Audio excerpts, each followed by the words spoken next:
everyone, welcome back to my channel. We are currently doing microeconomics. So microeconomics हम CUET के लिए कर रहे हैं. जैसे कि हम जानते हैं CUET में अब full microeconomics का कोर्स आएगा.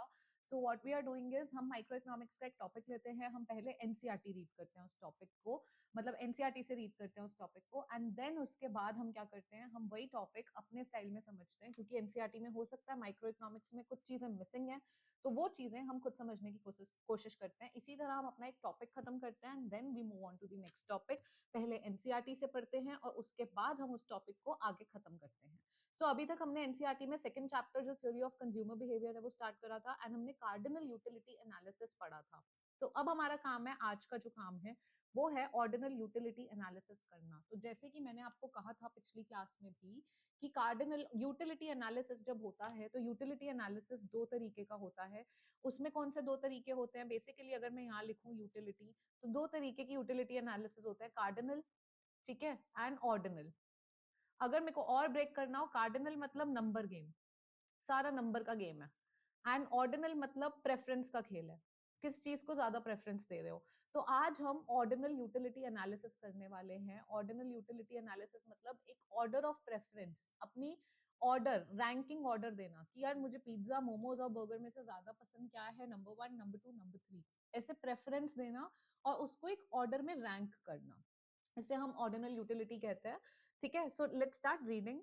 Cardinal utility analysis is simple to understand but suffers from a major drawback in the form of quantification. क्योंकि अब अगर मुझे ये ये फोन है, ये मुझे कितनी यूटिलिटी दे रहा है, तो मुझे नंबर से डिफाइन करना पड़ेगा, यानी मुझे क्वांटिफाई करना पड़ेगा. तो कभी कभी दिक्कत हो सकती है, मुझे नहीं पता है मुझे 100 यूटिल दे रहा है या मुझे ये 10 यूटिल दे रहा है.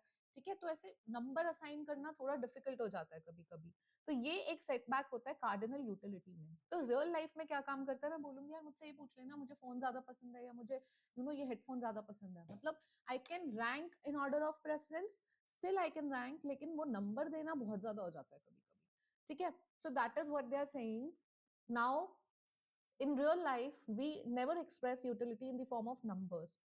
That's very true. At the most, we can rank various alternative combinations in the terms of having more or less utility. कि यार ये चीज मुझे ज्यादा अच्छी लगती है, ये चीज मुझे कम अच्छी लगती है. तो आप एक ऑर्डर दे सकते हो, ठीक है.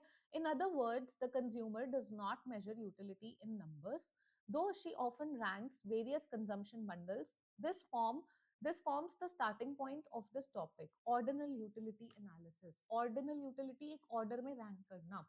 The consumer preference over the set of available bundles can often be represented diagrammatically. तो उसकी प्रेफरेंस वो बोल रहा है कि अगर दो बंडल है, अब आपको कंज्यूमर बन जाना है और आप कोई भी दो गुड्स कंज्यूम कर रहे हो, एंड वो जो दो गुड्स आप कंज्यूम कर रहे हो, अब आपको ये देखना है कि वो दो गुड के कॉम्बिनेशन, जैसे प्रोडक्शन पॉसिबिलिटी फ्रंटियर था, तब आप प्रोड्यूसर थे, आप कोई भी दो गुड प्रोड्यूस कर रहे थे, तो उनके कॉम्बिनेशन आप प्लॉट कर सकते थे, ग्राफ आता था, उसको हम प्रोडक्शन पॉसिबिलिटी फ्रंटियर कहते हैं. इसी तरह से अब हम जो कंज्यूमर हूँ, मैं कंज्यूमर हूँ, ठीक है, मैं दो गुड्स कंज्यूम कर रही हूँ, या तो मैं चॉकलेट कंज्यूम कर रही हूँ या मैं आइसक्रीम कंज्यूम कर रही हूँ, ये दो ही चीजें ले रही हूँ, एंड मुझे थोड़ी सी चॉकलेट और थोड़ी सी आइसक्रीम दोनों ही पसंद है खाना. तो मेरे कुछ कॉम्बिनेशन है कि हो सकता है दो आइसक्रीम एंड तीन चॉकलेट, या फिर हो सकता है दो आइसक्रीम और तीन चॉकलेट मुझे जितनी सेटिस्फैक्शन देती है वो सेम सेटिस्फैक्शन मुझे one chocolate and four ice cream से मिलती है. सो मेरे कुछ कॉम्बिनेशन ऐसे हैं एज अ कंज्यूमर, या आपके भी होंगे, कि मेरे एक हाथ में सपोजिटली 10 टॉफी हैं और एक हाथ में 2 चॉकलेट्स हैं. तो मैं क्या करूंगी, मेरे लिए वो कंजम्पशन, मेरे लिए वो बंडल मुझे सबसे ज्यादा सेटिस्फैक्शन देता है. पर अगर आप बोलो कोई दूसरा बंडल, तो अगर मैं टॉफी दूंगी तो मुझे चॉकलेट ज्यादा चाहिए, बराबरी चाहिए मुझे, कुछ एक कम के बदले दूसरी चीज ज्यादा, ताकि मेरी सेटिस्फैक्शन लेवल सेम रहे. और यही जब हम कंज्यूमर की जो कॉम्बिनेशन है गुड्स के, जो वो कंज्यूम कर रहा है, जो वो उसे सेम सेटिस्फैक्शन दे रहे हैं, जब हम इसको कर्व पे उतारते हैं, जब हम ग्राफ पे रिप्रेजेंट करते हैं, तो इसको बोलते हैं इनडिफरेंस कर्व. नाम में ही मीनिंग रखा है इनडिफरेंस कर्व. कहते हैं ना हम कभी कभी, यार मैं इंडिफरेंट हूँ, ये दे दे ये दे दे, मैं इंडिफरेंट हूँ. इंडिफरेंट मतलब दोनों ही चीजें मुझे सेम यूटिलिटी देती है, सेम लेवल ऑफ सेटिस्फैक्शन देती हैं. तो या तो तुम मुझे दो चॉकलेट दे दो या तो मुझे तीन टॉफी दे दो, सारी चीज मुझे सेम सेटिस्फैक्शन देती है. तो ऐसे जो कॉम्बिनेशन होते हैं कंज्यूमर के, जो उसको सेम लेवल ऑफ सेटिस्फैक्शन देते हैं, उसको हम इनडिफरेंस कर्व कहते हैं. इनडिफरेंस कर्व क्यों? क्योंकि उस कर्व पे जितने भी पॉइंट है, कंज्यूमर उन कॉम्बिनेशंस में इनडिफरेंट है, यानी सेम लेवल ऑफ सेटिस्फैक्शन मिलती है. राइट, अब एनसीईआरटी की लैंग्वेज पढ़ लेते हैं. A consumer preference over the set of available bundles can often be represented diagrammatically. We have already seen that the bundles available to the consumer can be plotted as points in two-dimensional diagram. The points representing bundle which give consumer equal utility can generally be joined, obtain a curve like this one, ये वाला curve basically, कि ये जो combination है, ठीक है, यानी अगर मैं यहाँ पर उन्होंने गुड बोला है, यहाँ बनाना बोला है, यहाँ मैंगो बोला है, तो 12 ये जो 15 मैंगोज हैं और 1 बनाना, ये भी कंज्यूमर को सेम सेटिस्फैक्शन देता है। या फिर अगर वो अपना बनाना बढ़ाने जाएगा या उसके मैंगो कम होंगे तो वो कहेगा एक बनाना और दो, तो ये भी उसको सेम सेटिस्फैक्शन देता है। तो इस कर्व पे जितने भी पॉइंट हैं वो कंज्यूमर को सेम लेवल ऑफ सेटिस्फैक्शन देते हैं। इस वजह से इस कर्व पे कोई भी कॉम्बिनेशन है वो कॉम्बिनेशन प्लॉट करते ही हमें मिलता है indifference curve, right? Such a curve joining all points, okay, highlight this. Such a curve joining all points representing bundle among which the consumer is indifferent is called indifference curve. Okay? All points such as A, B, C, D lying on an indifference curve provide consumer with the same level of satisfaction. क्या मतलब है मेरा, मतलब आपको pizza पसंद है, burger पसंद है, जो भी चीज पसंद है, तो पिज्जा आपको बहुत भूख लग रही है, आपके हाथ में पिज्जा का एक स्लाइस, पिज्जा के 2 स्लाइस हैं और एक बर्गर है, आप कह रहे हो हाँ ये मुझे बहुत अच्छा लगता है, पर मैंने कहा नहीं पिज्जा एक दे दो, तो आप कहोगे यार फिर मेरी सेटिस्फैक्शन कम हो जाएगी ना। तो अगर आप मुझसे एक स्लाइस पिज्जा का ले रहे हो मैम, तो आप मुझे एक और बर्गर दो, तो मेरी सेटिस्फैक्शन सेम रहेगी। तो वो जो कॉम्बिनेशन है आपके गुड्स के जो आपको सेम लेवल ऑफ सेटिस्फैक्शन देते हैं, उनको जब हम प्लॉट करते हैं तो हमें मिलता है indifference curve. It is clear that when consumer gets one more banana, as he has to forego some mangoes, so that her total utility level remains the same and she remains on the same indifference curve. अगर आप मुझसे कुछ ले रहे हो तो मेरी satisfaction कम कर रहे हो, तो कुछ ले रहे हो उसके बदले कुछ दो ताकि मैं सेम कर्व पे रहूं, ताकि मेरी टोटल यूटिलिटी सेम रहे, मेरी यूटिलिटी कम ना हो, ठीक है। Therefore indifference curve downward sloping होता है, ये देख लो, ये प्लीज हाईलाइट कर लो। एंड डाउनवर्ड स्लोपिंग होता है, इसके साथ साथ the amount of mangoes that a consumer has to forgo in order to get an additional banana, her total utility level remains the same, is called marginal rate of substitution. कैसे कैसे 15 mangoes हैं, एक हाथ में 15 mangoes हैं, एक में सिर्फ 1 बनाना है, तो आपने कहा कि अगर मतलब आप, मैंने आपसे थोड़े से मैंगो ले लिए, 15 में से मैंने 3 मैंगो ले लिए, आपने कहा मैम मेरी सेटिस्फैक्शन कम कर रहे हो आप मेरे से कुछ लेके, इसके बदले मुझे बनाना दो। तो मैंने 3 मैंगो लिए और आपने 3 मैंगो के बदले एक बनाना लिया, तो एक बनाना लेने के लिए आपने कितना सैक्रिफाइस किया मैंगो, आपने 3 मैंगो सैक्रिफाइस करे। इसको कहते हैं मार्जिनल रेट ऑफ सब्सटीट्यूशन, की एक और यूनिट ऑफ बनाना लेने के लिए आप कितना सब्सटीट्यूट करने को तैयार हो, कितने मैंगो सैक्रिफाइस करने के लिए तैयार हो। एंड इसमें भी क्या होता है, इसमें भी एक और चीज बता दूं आप लोगों को, कि धीरे धीरे धीरे धीरे ना, जैसे आपके हाथ में 15 मैंगोस थे, 3 मैंगो लिए मैंने, उसके बदले एक बनाना लिया, फिर मैंने क्या किया, फिर आपने कहा कि मैम अब तो मतलब थोड़ा कम हो गया, मेरे को एक और बनाना चाहिए। मैं कहा ठीक है लाओ मैंगो, तो सेटिस्फैक्शन सेम करो, दोनों हाथ में बराबरी करो। पर ना अब क्या हुआ, क्योंकि आपके पास जो मैंगोज हैं वो कम होते जा रहे हैं, तो धीरे धीरे धीरे धीरे आप कम कम मैंगो देना चाहोगे। पहले इनिशियली बहुत सारे थे तो आपने कहा ले लो 3, पर अब आप 3 नहीं देना चाहोगे, अब कहोगे मैम मैं एक ही दूंगा या 2 दूंगा, 3 नहीं दूंगा, राइट? तो marginal rate of substitution is simply underline, sorry, highlight. Marginal rate of substitution is simply the rate at which consumer will substitute banana for mango as the total utility remains constant. Formula क्या होता है, मैंने आपको last class में भी बताया था कि किसी भी चीज का स्लोप निकालना होता है, इनडिफरेंस कर्व ऐसा बन रहा है, इसका स्लोप जो है उसे हम मार्जिनल रेट ऑफ सब्सटीट्यूशन कहते हैं।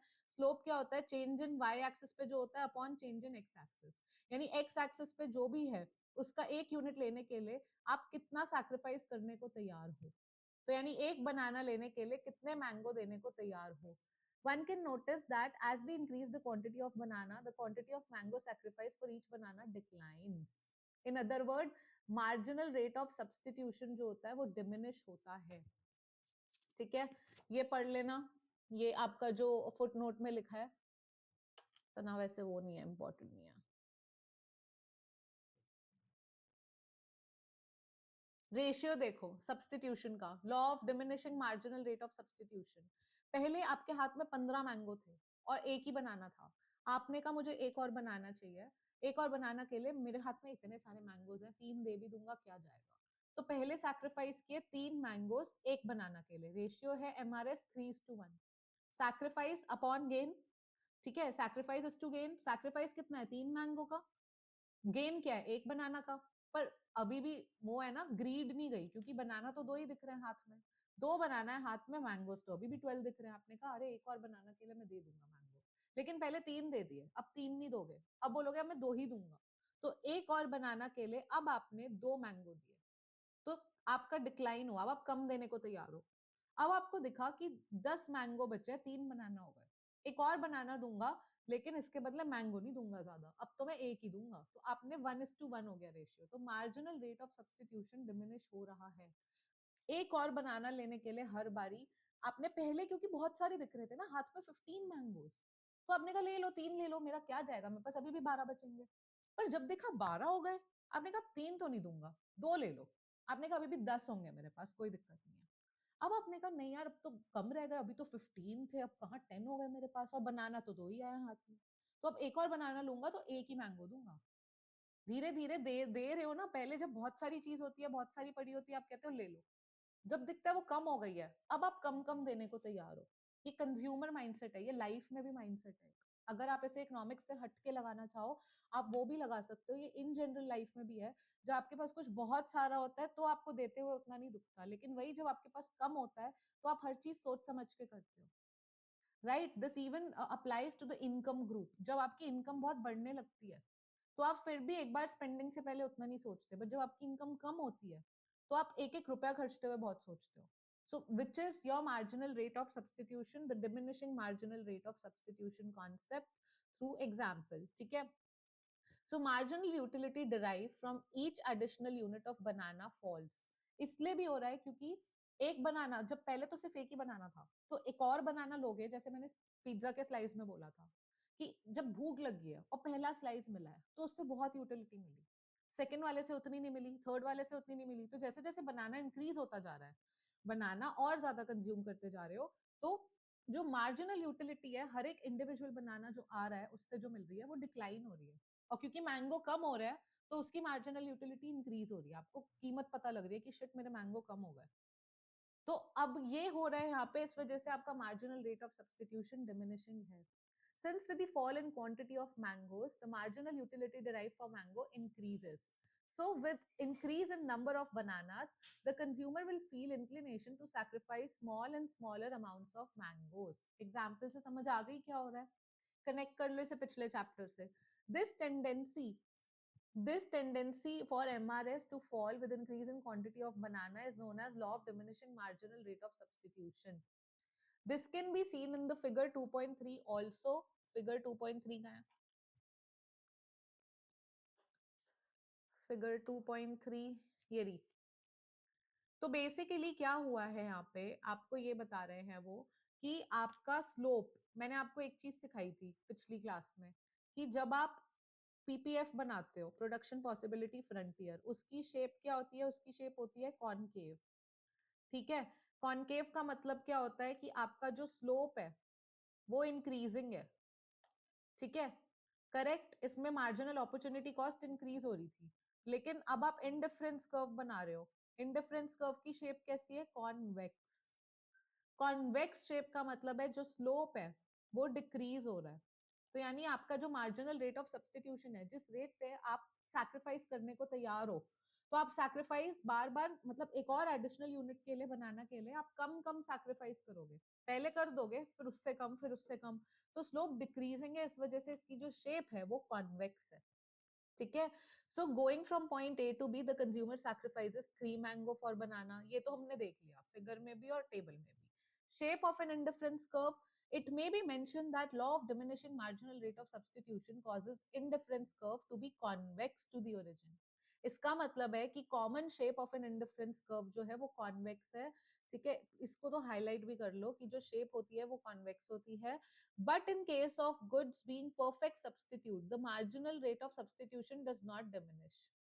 अगर गुड परफेक्ट सब्स्टिट्यूट है, परफेक्ट सब्स्टिट्यूट क्या होता है, जैसे चाय और कोक, या Pepsi, sorry Pepsi and Coke. So Pepsi and Coke perfect substitute है, मतलब अगर आपको एक नहीं मिल रहा तो दूसरा ले लोगे, एक दूसरे के परफेक्ट सब्सटीट्यूट है। तो एक पेप्सी के लिए आप एक कोक दोगे हर बार, एक और पेप्सी के लिए आप 3 कोक नहीं दे दोगे, क्योंकि परफेक्ट सब्सटीट्यूट्स हैं। तो हमेशा 1:1 का रेशियो रहेगा, एक सैक्रिफाइस के लिए एक गेन। और जब ऐसा होगा तो डायग्राम कैसा बनेगा, स्ट्रेट लाइन, है ना। स्ट्रेट लाइन कब बनता है, स्ट्रेट लाइन तब बनता है जब जो चेंज हो रहा है वाई एक्सिस में और जो चेंज हो रहा है एक्स एक्सिस में वो सेम है, 1:1 का रेशियो चल रहा है बार बार, ठीक है। So that is it. Here the consumer is indifferent for all these combination as long as total 5 rupees coin and 5 rupee note remain the same. Okay, for consumer it hardly matters whether she gets 5 rupee coin or 5 rupee note. 5 rupee coin and note perfect substitute है, coin सिक्का दे दो note दे दो, 5 रुपए ही है, तो 5 रुपए का coin दूंगी आपको तो 5 रुपए का नोट चाहिए, हो गए ना परफेक्ट सब्सटीट्यूट, ठीक है। For the consumer it hardly matters, या so irrespective, this is a very good example by the way, and please highlight this one. Okay, so irrespective of how many rupee note she has, the consumer will sacrifice only one 5 rupee coin for a 5 rupee note. So these commodities are perfect substitute for consumer, and indifference curve depicting these will be straight line. Okay, so in the figure 2.4, it can be seen consumer sacrifices same number of rupee coin each time as he has additional 5 rupee. Same perfect substitute रहता है. तो perfect substitute में indifference curve क्या बनता है, straight line. Straight line क्यों बनता है, क्योंकि change in Y axis change in X axis हमेशा सेम है, एक 5 रुपी नोट लोगे तो एक 5 रुपी नोट कॉइन दूंगी, ठीक है। अब पढ़ लो मोनोटोनिक प्रेफरेंसेस क्या होता है, अगेन दिस इज इंपॉर्टेंट, इसको तो पूरे को हाईलाइट कर लो। मोनोटोनिक प्रेफरेंस होता है कि कंज्यूमर हमेशा ज्यादा प्रेफर करता है, consumer's preferences are assumed to be such between two bundles. अगर उसके पास एक बंडल है जहाँ पे एक बनाना और 2 मैंगोज है, और दूसरा बंडल है कि उसके पास 2 बनाना और 1 मैंगो है, या दो बनाना और 3 मैंगो है, ठीक है। इसमें से कंज्यूमर हमेशा क्या प्रेफर करेगा, कंज्यूमर की अपनी खुद की प्रेफरेंस किस चीज में होगी, कंज्यूमर चाहेगा ना यहाँ एक बनाना और 2 मैंगो है, दूसरे में दोनों ज्यादा मिल रहे हैं, तो कंज्यूमर हमेशा ज्यादा प्रेफर करेगा ना।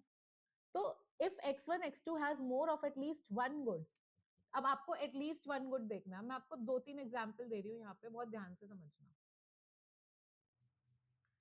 ठीक है। आपके पास मैं आपको बता रही हूँ कि एक कॉम्बिनेशन है, आपके पास एक बनाना है 2 मैंगोज हैं, ठीक है।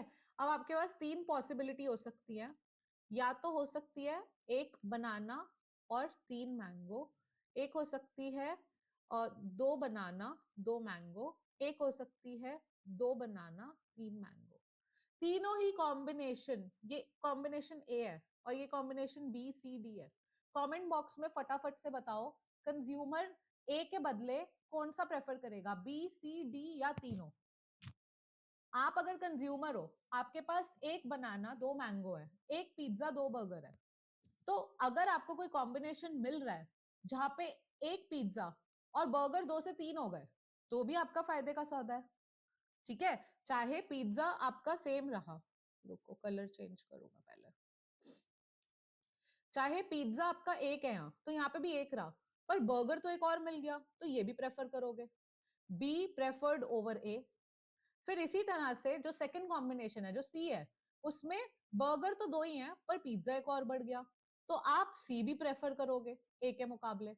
और जो तीसरा कॉम्बिनेशन है डी, उसमें तो दोनों ही बढ़ गए, तो डी भी प्रेफर करोगे ए के मुकाबले। तो इसका मतलब है आपकी प्रेफरेंसेस क्या है, कमेंट में लिखो मोनोटोनिक प्रेफरेंस। कि कंज्यूमर की प्रेफरेंस ऐसे होती है कि अगर एक कॉम्बिनेशन में ज्यादा, एटलीस्ट एक गुड भी ज्यादा है, या एटलीस्ट एक स्लाइस ऑफ पिज्जा ज्यादा है, या एटलीस्ट एक बर्गर ज्यादा है, या दोनों ज्यादा है, तो कंज्यूमर हमेशा वो प्रेफर करेगा, ठीक है।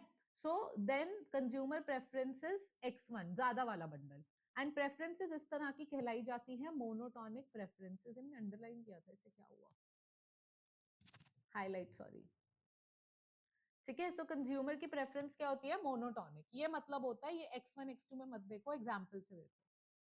Are we clear, monotonic preference अगर क्लियर है तो कमेंट में लिख दो मोनोटोनिक प्रेफरेंसेस, ताकि आई नो कि क्लियर है।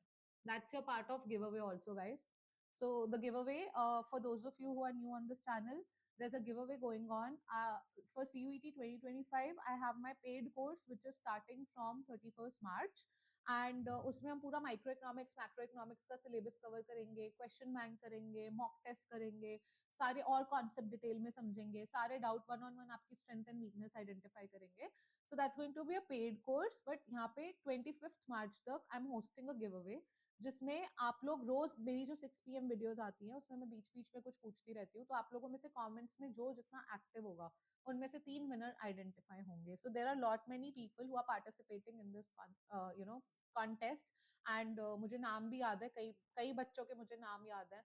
ठीक है, लकी सिंह हो गया, लकी हो गया, देन समर हो गया, and Neeraja and Riddhi.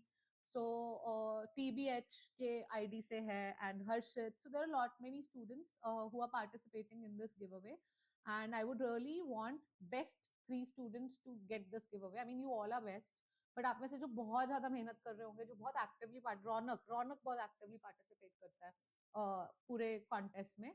So I would really you know want the best three, मतलब जो the most participating 3 students. So best तो तुम सभी हो, but let's see who wins it.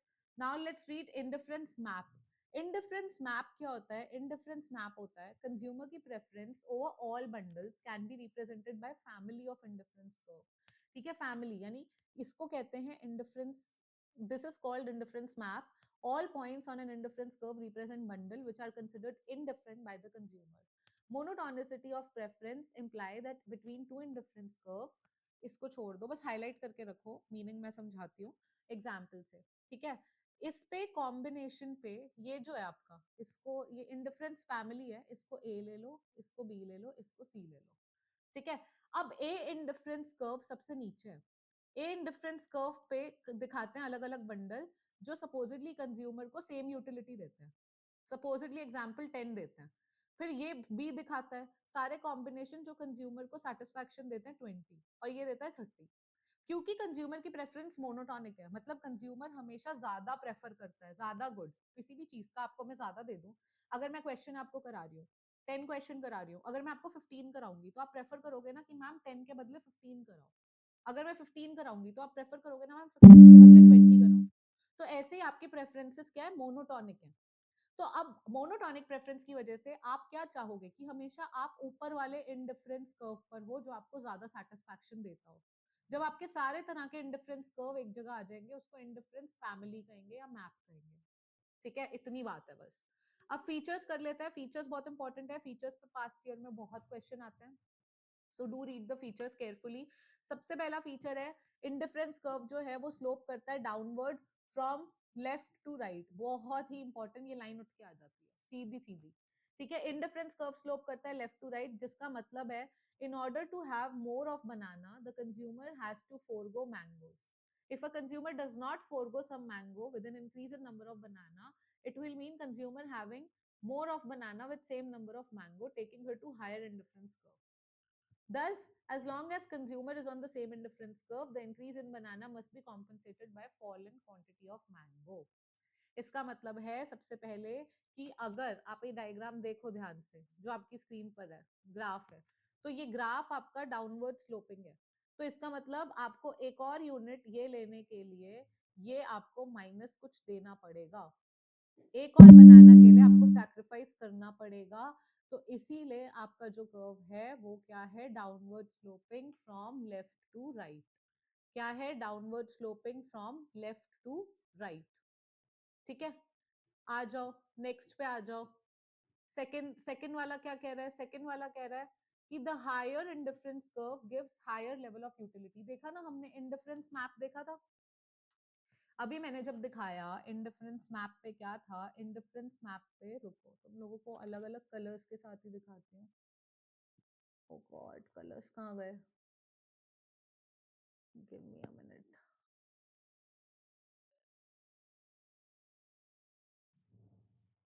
Okay hold on guys, give me a moment.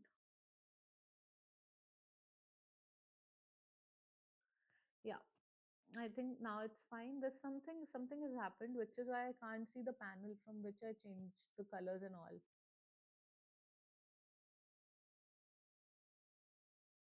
Just a moment. चलो I figure out later on, अभी करते हैं. सो ये आपका इंडिफरेंस मैप है, ए कर्व है, फिर ये बी है, ये सी है. तो हमेशा हायर इंडिफरेंस कर्व जो होगा, जैसे जैसे ऊपर जाएगा वो आपको ज्यादा यूटिलिटी देगा. So as marginal utility of commodity is positive, an individual will always prefer more of that commodity, and more of that commodity will increase level of satisfaction. ठीक है. सो हर बार आप more of some quantity prefer करोगे. जैसे यहाँ पे वो एग्जांपल में भी दे रहा है कि बनाना है और मैंगो है. सपोजिटली मैंगो आप सेम भी रखते हो 15, पर उसके मुकाबले अगर इस कर्व पे आपको एक बनाना मिल रहा है, तो आप इस कर्व पे आपको चाहे मैंगो सेम मिल रहे हैं 15, पर बनाना तो इंक्रीज हो गया ना, 2 बनाना मिल रहे हैं. पर आप 2 के बदले अगर आपको 3 मिल जाते हैं, तो आप प्रेफर क्या करोगे? आप तो हमेशा 3 प्रेफर करोगे. तो आप हमेशा ज्यादा ज्यादा प्रेफर करोगे. यानी higher indifference curve gives you higher level of satisfaction, because it gives you at least one or both of the goods in more of quantity. Okay, are we clear on that? If yes, just type a yes in the chat box so that I know you guys are on the same page. Okay. Okay, a higher indifference curve consisting of combination with more of mangoes or more of banana or more of both will represent combination that gives higher level of satisfaction. इसको highlight कर लेना, मुझे मेरा highlighter नहीं मिल रहा है अभी. There's something has happened. अगर मैं ये बंद कर दूंगी तो क्लास बंद हो जाएगी, which is why I can't do that now. So अभी के लिए इससे मैनेज करते हैं. But yeah, this is the thing, you need to highlight this part. Okay, all right, let's move on to the next one. Two indifference curve never intersect each other. Very important feature, very important feature, very very very very very important feature. Why? चलो दिखाती हूँ. Why? ये है आपका pizza, burger. ये आपका indifference curve है. यहाँ पे आपका जो ये पॉइंट है, ये पॉइंट आपको सेटिस्फैक्शन दे रहा है. ये ए है, ठीक है, ए है और ये बी है. तो ए की सेटिस्फैक्शन जितनी मिल रही है उतनी बी से मिल रही है, क्योंकि सेम इंडिफरेंस कर्व पर है. अब सपोजिटली कोई दूसरा इंडिफरेंस कर्व है जो इंटरसेक्ट कर रहा है. ठीक है, अगर ये दूसरा इंडिफरेंस कर्व है, तो ये दूसरे इंडिफरेंस कर्व पे क्या हो रहा है? इस दूसरे इंडिफरेंस कर्व पे अगर आप यहाँ पर हो, ये आपको कम सेटिस्फैक्शन देगा पॉइंट. पर अगर आप यहाँ डी पर हो, तो डी लेवल आपको ज्यादा सेटिस्फैक्शन देगा. पर ऐसा तो नहीं हो सकता ना, ऐसा तो नहीं हो सकता. डायग्राम में देखो, डायग्राम में समझ आएगा आपको. ये जो बेटर डायग्राम इन लोगों ने दिया है, इस पे देखते हैं.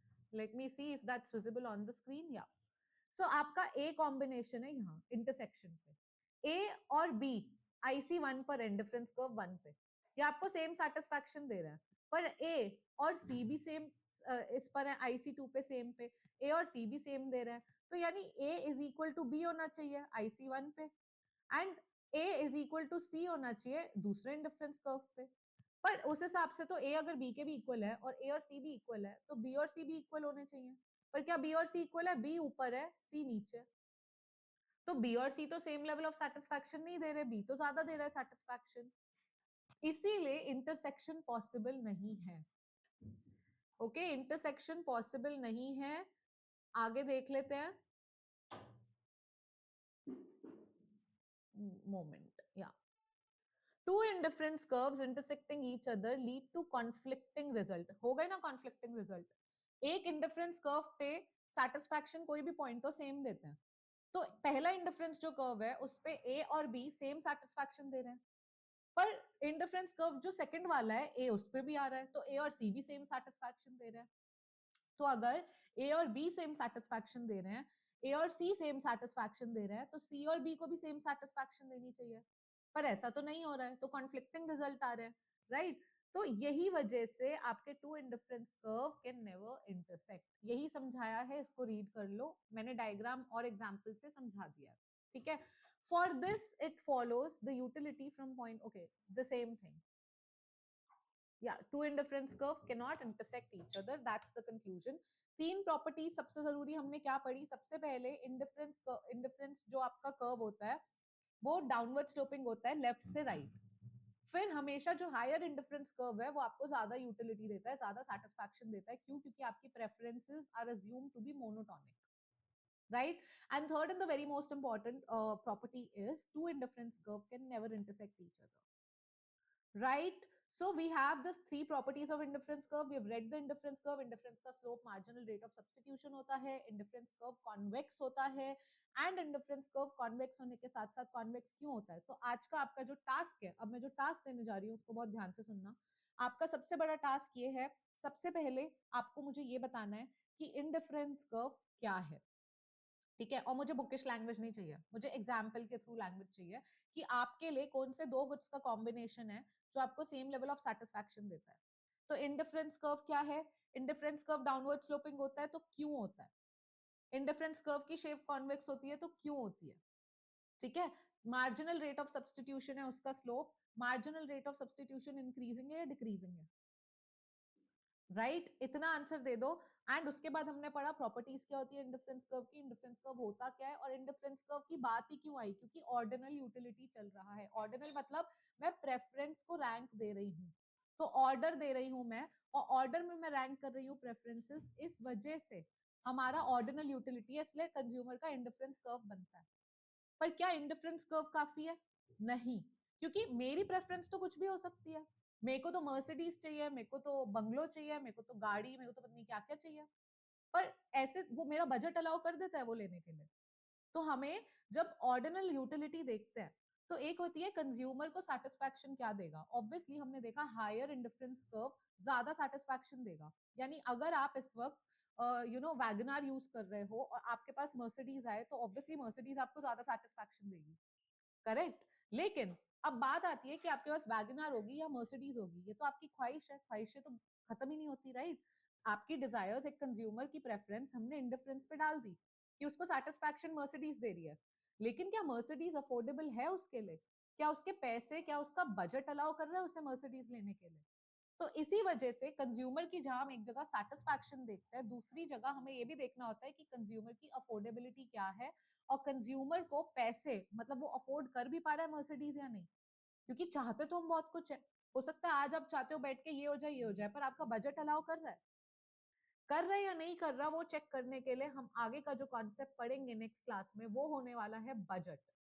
ठीक है, कंज्यूमर्स बजट हम नेक्स्ट टॉपिक पढ़ेंगे. ये भी पहले हम एनसीईआरटी से करेंगे ताकि हम पूरा कंज्यूमर्स इक्विलिब्रियम कर लें ऑर्डिनल यूटिलिटी एनालिसिस में. एंड जब ये हो जाएगा उसके बाद मैं इसको अपने स्टाइल से पीपीटी में डाल के लाऊंगी. ठीक है. So the agenda for the next class, which will happen probably tomorrow at 6 p.m., would be budget set and budget line. All right. So I hope that's clear and I hope it is good. Today's class was good. Do give me your feedback कि आज की class कैसी लगी, because feedback is also a part of your giveaway contest. So do write how did you find today's class. मैं topic indifference curve तक ही रख रही हूँ. उसका रीजन है मैं बजट आज नहीं करा रही हूँ क्योंकि ओवरलोड नहीं करना मुझे इन्फॉर्मेशन से. हम बजट भी करेंगे, बजट में मूवमेंट, बजट में शिफ्ट करेंगे, बजट में रोटेशन करेंगे. ठीक है, बजट पूरा बजट सेट बनाएंगे, फिर आपका कैलकुलेशन करेंगे एंड हम कंज्यूमर इक्विलिब्रियम करेंगे. So that is for the next class, and I hope today's class was useful. So thank you so much for tuning in. And today I won't be conducting a live at 8 p.m. And do join the Telegram group for the regular updates.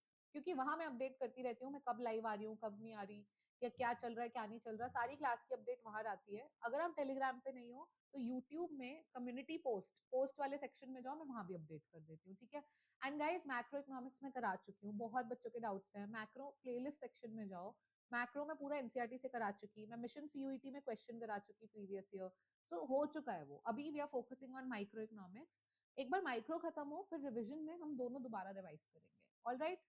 So yeah, I'll take your leave. Thank you so much, guys. I'll see you with another class. Till then, keep practicing, keep flowing in your comments. Telegram पे question पूछते रहो, मुझे अच्छा लगता है तुम्हारे question के answer करना. And I'll see you. Bye bye.